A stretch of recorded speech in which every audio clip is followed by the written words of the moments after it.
Hi යාළුවනේ, ඉතින් කොහමද? ඔන්න අද වීඩියෝ එකක් ගෙනාවා. ඉතින් මේ වීඩියෝ එකෙන් කතා කරන්නේ හොඳම printer එක මොකක්ද කියලා. ඒගොල්ලෝ කල්පනා කරන ඇති හොඳම printer එක මොකක්ද කියලා. ඉතින් මේක ගැන කතා කරන්න අපි යමු වීඩියෝ එකට. ඉතින් මේ තියෙන්නේ impact printer. ඒ කියන්නේ මේ ලෝකේ තියෙන හැම printer එකම අපි බෙදන කොටස් දෙකකින් එක කොටසක්.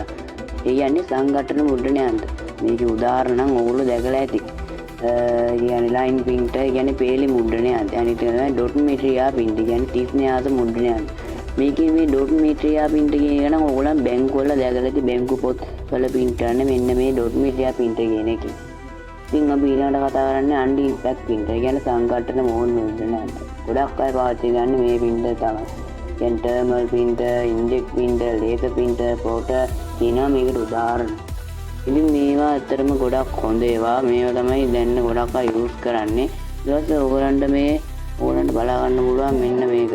මේක ඕගොල්ලන් දැකලා ඇති ඔය පොස්ට් සිටි වල කාගේ ඉස්සර වගේ මේක දැකලා ඇති මේ ඕගොල්ලන්ට අර බිල් එක දෙනකොට.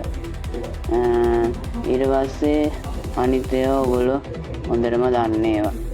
ඉතින් දැන් අපි කතා කරොත් මෙන්න මේකත් එහෙම දැන් ගොඩක් අය පාවිච්චි කරනවා.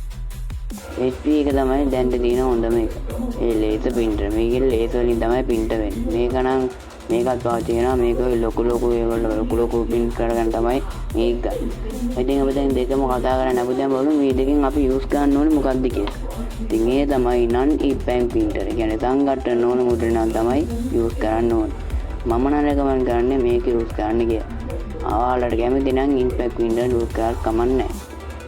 ඉතින් අද මගේ වීඩියෝ ඉවරයි. මගේ වීඩියෝ එක බලව කරලා හැමෝටම ස්තුතියි.